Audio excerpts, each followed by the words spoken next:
সে একজন লোক আসে, আমি তাকে ওরকমভাবে ফেসে চিনি নেই। সে এসে হঠাৎ করে দরজা বন্ধ করে দেয়, আমার উপর অতিরিক্ত হামলা করে। তখন বের করে আমাদের স্টাফরা হামলার শব্দ পেয়ে দরজা ভাঙে, দরজা ভেঙে ভিতরে ঢুকে কি বইলা হামলা করতেছিল, কি বলতেছিল আর কি?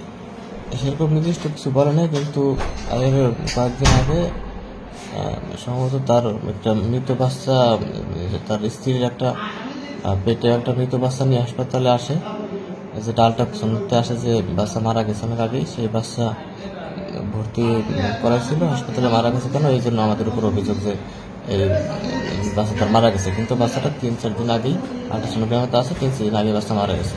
এবং হাসপাতালে যেদিন ভর্তি হয় সেদিনই বাচ্চার কয়েক ঘন্টার ভিতরে ডেলিভারি হয়ে যাবে। তো বাচ্চা তার অভিযোগ হচ্ছে যে বাচ্চাটা হাসপাতালে এসে মারা গেছে, কিন্তু আল্ট্রাসোনোগ্রামে দেখা যায় 3-4 দিন আগে বাচ্চা নাকি মারা গেছে। করুপ সারালটা করছে। এটাকে হসপিটালে করছিল না বাইরে? না, হসপিটালে আলটা ওই সময় চালু ছিল না, বাইরে আলটা করছে। 10 জুন আজ সকালবেলা কোটালীপাড়া উপজেলা স্বাস্থ্য কমপ্লেক্সের জরুরি বিভাগে কর্তব্যরত চিকিৎসকের উপর এক দুর্বৃত্ত হামলা করে এবং অন্যান্য যে রোগীরা ছিল তাকে আটক করে। পরবর্তীতে আমরা থানায় যোগাযোগ করে পুলিশের মাধ্যমে তাকে গ্রেপ্তার করছে। বর্তমানে সে থানায় হেফাজতে আছে এবং তার নামে প্রচলিত আইন অনুযায়ী, প্রচলিত ধারা অনুযায়ী তার নামে মামলা হবে। এবং এজন্য আমাদের গোপালগঞ্জ জেলার সুযোগ্য সিভিল সার্জন স্যার প্রয়োজনীয় ব্যবস্থা নেওয়ার জন্য আমাকে নির্দেশ প্রদান করেছেন।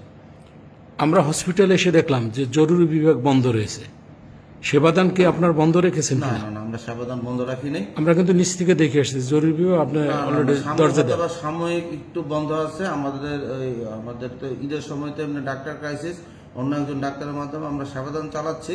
আমরা জরুরি সেবা বন্ধ করি নাই।